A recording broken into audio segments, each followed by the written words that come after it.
大家好，我哋係黃子琳。盧樂晴、郭春蘭。我哋今日要介紹我哋嘅作品 E-bin。呢個係一個結合咗物聯網同埋人工智能嘅智慧垃圾桶，目標係改善家居衞生問題。喺香港，家居空間普遍比較細，但係有唔少人都唔肯掉一啲舊嘅物品，甚至會執更加多嘅物品翻屋企，最後可能變成垃圾屋。精神科醫生都指出，呢種行為可能同堆囤積症有關，會帶來嚴重嘅衞生同埋安全風險。2021年人口普查顯示，香港有唔少嘅獨居長者住戶，部分咧係同外籍嘅家傭同住嘅，但可能缺乏呢個家庭同埋社會嘅支持。喺支持不足嘅情況下，長者容易出現囤積同埋垃圾堆積嘅情況，衞生狀況咧亦都好難去維持嘅。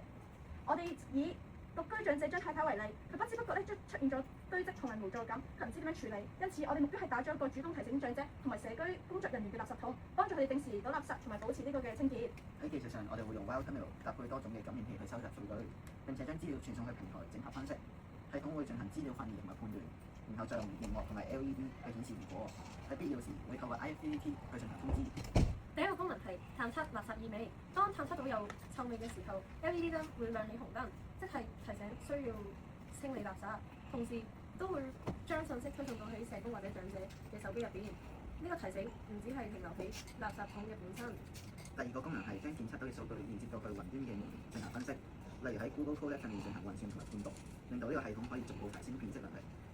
唔單止係有冇氣味，而係更接近氣味有冇異常。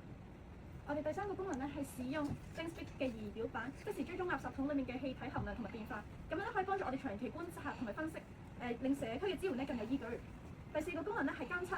桶裡面嘅溫度同埋濕度，因為高溫高濕容易會發霉腐敗同埋細菌嘅滋生，我哋希望透過提早嘅測試，降低臭味同埋健康嘅風險。第五個功能係兩個超音波感應器，監測垃圾量，判斷垃圾桶是否係接近滿載，咁樣就可以避免垃圾嘅滿出，並且咧將該度嘅垃圾變成可量化提醒嘅信號。